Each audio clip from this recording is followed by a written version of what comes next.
Ô Dumas, e aí, claro e nítido, né, que todo esse cenário, né, bélico e esse cenário de tensão, né, entre os países, principalmente se dá nas questões comerciais também, né, os Estados Unidos impondo tarifas, Donald Trump colocando, né, a questão para a Suprema Corte, algumas cortes inferiores ali, falando que é inconstitucional, e a gente vai vendo, né, essas incertezas, não só da política tarifária, mas da política econômica, bater no cenário de juros. Juros dos Estados Unidos, juros longos na Europa subindo, a gente vê esse cenário de incerteza elevando a curva de juros. Eu até comentei, né, nos últimos dias, que o estrategista do Nomura falou, curva inclinada é o novo normal. Né? Na sua percepção, como que os mercados vão assimilar esse novo normal? E, claro, na sua percepção,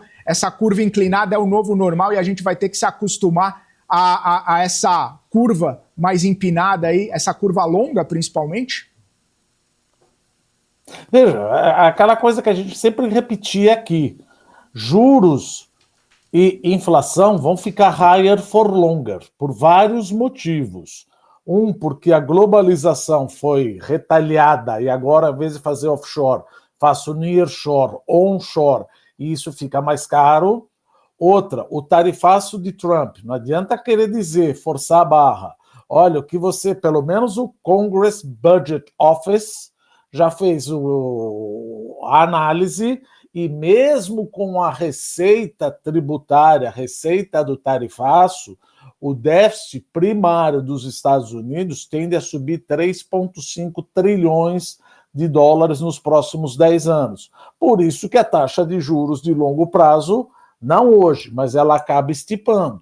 Agora você pega a taxa de juros, por exemplo, no Reino Unido, na França, no Japão, na Itália, na Espanha, Portugal que nem tanto, mas por quê?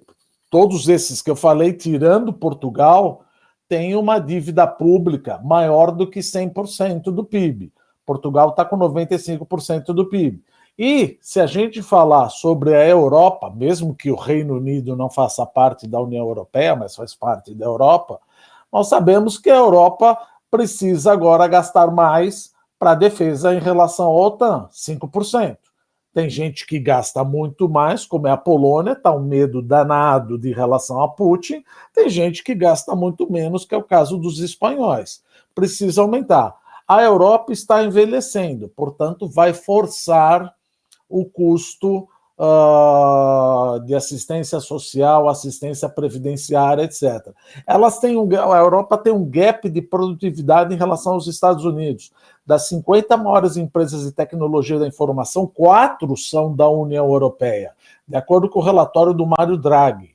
Então você tem um problema aí gravíssimo, que é a dívida subindo, um crescimento menor, uma área monetária que não é ótima. Uma política monetária não serve para todo mundo, porque não vai me dizer que a política monetária que serve para a Grécia serve para a Croácia. Não é isso que dá.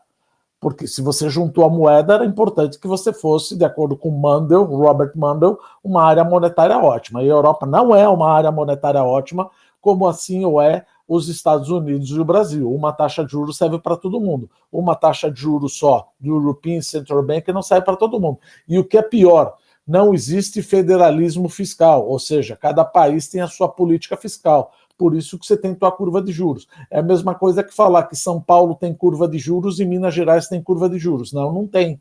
Então não deveria ter.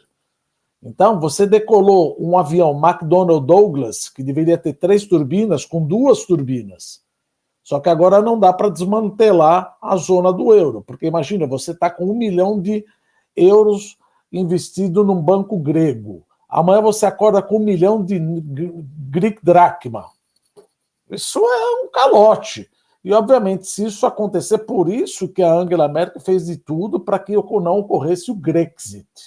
Porque se isso ocorrer, vai ser um castelo de cartas. Vai atacar a Espanha, depois acaba atacando a Itália. Não, mas a Itália é muito grande. Pois é, vai sobrar quem? Vai sobrar a Alemanha e Luxemburgo. O que vai acontecer com o novo Deutsche Mark? Acaba apreciando. Bom, mas voltando no ponto lá. Esse aumento da dívida pública e uma possível deterioração da dívida pública, com maiores gastos militares, envelhecimento da população e gap de produtividade, está fazendo a ponta longa da curva de juros subir. E isso prejudica o crescimento econômico. Então você tem, como a gente sempre fala, taxa de juros e inflação vão ficar higher for longer. E o crescimento global tende a ser menor do que era antes da pandemia, Felipe.